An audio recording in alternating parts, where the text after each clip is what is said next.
once again giving arroz caldo for frontliners. So I'll show it in a bit. We have about 25 arroz caldo packed in individual containers like this. Dadaling ko na siya doon sa car, and then we'll give it to our frontliners. Alright, we've loaded and we're good to go. So, sara ko na to. Nagsasara na din ako ng gate. Tapos, alis ako eh. Para magpakain ng frontliners. This Good Friday. Yan, we have 8 left to give. Nagbigay kami doon sa mga guards sa MOA, mga guards sa EDSA extension, tapos sa MOA, sa shrine sa MOA, and then doon sa checkpoint. Now we're on our way to Buendia. Well, actually, we're traversing Buendia already. Tapos, maghahanap kami kung sino yung recipient ng 8 more.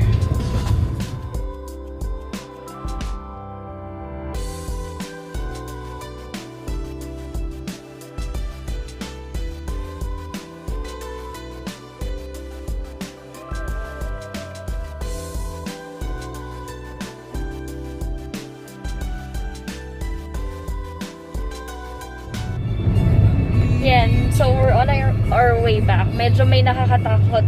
Pero hindi mo din sila masisising experience. Kasi dun sa Magallanes, dun sa may checkpoint, nung pagbigay ko ng food dun sa mga policemen, may lumapit sa akin and they were asking me kung meron pa. We only have a few, like 8 pieces, ganon. So, syempre matatakot ka na, diba? So, I have to lie na wala na ako mabibigay. Then, going back dito naman sa bag ng EDSA, Cabrera, nagbigay din kami doon sa mga MMDA na frontliners. Tapos, they were 5, 6 na lang yung natira. So, they were 5. So, binigay na namin. Then, may nakita kaming isang kuya. Sabi ko sa sister ko, ibigay na niya. Then, pagkabigay namin doon sa kuya, may biglang kumatok sa side ko ng window. And then hihingi, wala na kami mabibigay. Again, yun, we can't blame them kasi mahirap talaga. I mean, mahirap na sila makakuha ng food at this time. And as much as we wanted to give, wala na talaga kami mabigay. And it's not enough. It's still not enough. Ang daming nagugutom at this point in time na sana nabibigyan ng attention ng government. Hi, look, we're doing this supposedly for the frontliners, pero eye-opening siya today kasi ang dami pala talagang walang makain.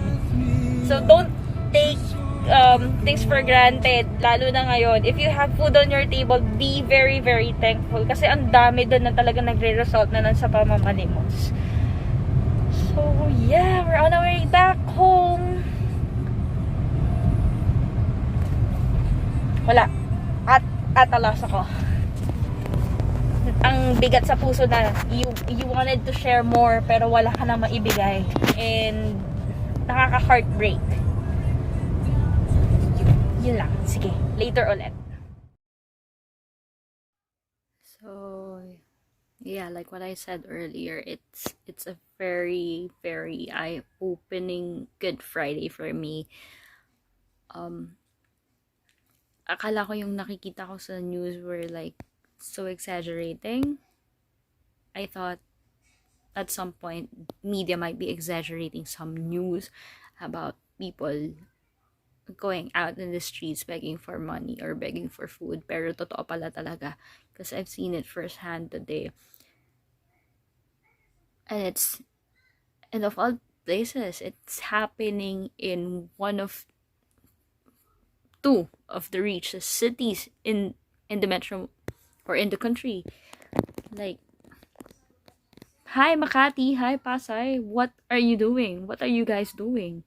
I mean, akala ko ba nagre-reach out kayo to the poorest of the poor, but why are these people out in the streets without personal protective equipment, at least face masks, to protect them, and they're resulting to begging. 'Di ba? Kung meron talagang binibigay na tulong yung gobyerno, be it national or local government, to these people, bakit nandun pa din sila breaking protocol, breaking the social distancing rule just to find ways to put food on their table. Nakakalungkot kasi nga gusto mong tumulong pero wala ka nang maitulong because you can only do so much. Whereas there are other people na may power over this situation, may mas maitutulong para sa ibang tao at this moment. Pero parang walang ginagawa. Not that I'm downplaying the efforts of Makati and Pasay to reach out to their citizens at this point in time, but bakit umaabot sa ganito? That's what I can't understand. Bakit umaabot sa mga taong lumalabas na para lang mamalimos? That's so sad. That really is so sad. Kung natakot ako para sa sarili ko because they might go after me dahil yun nga, nakita nilang nagbibigay ako ng food sa mga frontliners. Mas natatakot ako for them kasi nga very susceptible sila to contract the virus. And hindi yun, and makakadagdag pa yon sa stats natin when in fact we are trying to flatten the curve, as they say. Kaya tayo may lockdown. But that's really, really sad. Hindi naman sa nire-regret ko na dumaan kami ng sister ko at that area. Because we usually just go around MOA Complex and then the nearby streets, ganyan. Perhaps it was meant that we pass by that place para at least makita namin yung reality of what's happening around us. This at the time of pandemic. So I fear that it might also worsen pag tumagal pa. So what can the government do to help them out? Kailan pa dadating yung tulong para sa kanila? Because us private citizens who are wanting to help can only do so much for them. Sana yung gobyerno din natin mag-take action. Alam niyo yun? Prioritize healthcare. Prioritize what our frontliners need. At the same time, help those who really find it very challenging to put food on their table. Kasi, guys, look,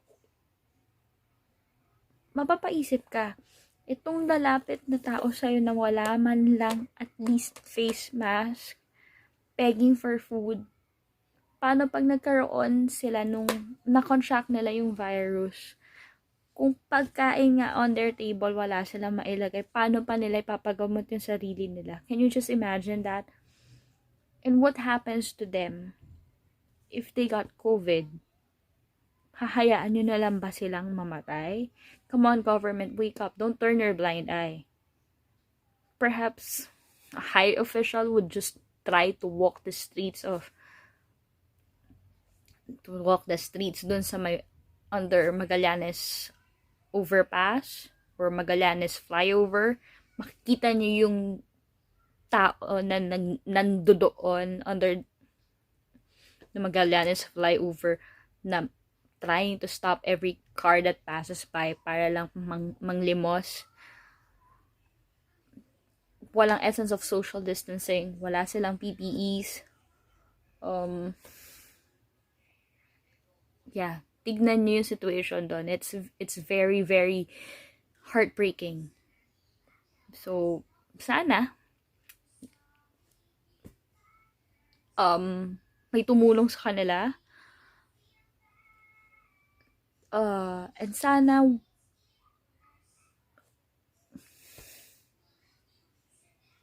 And sana yun,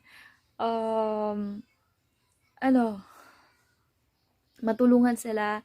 Sana may ma-provide silang pagkain para sa pamilya nila. And sana hindi sila magkasakit.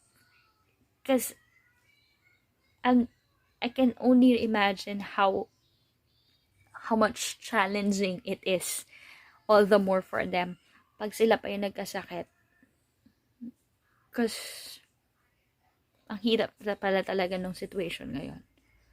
So, again, as I've said, if you're lucky enough that you have shelter, that you still are able to eat 3 times a day, be very, very thankful. Kasi totoo talaga palang, merong wala nang makain. There. I hope I made sense.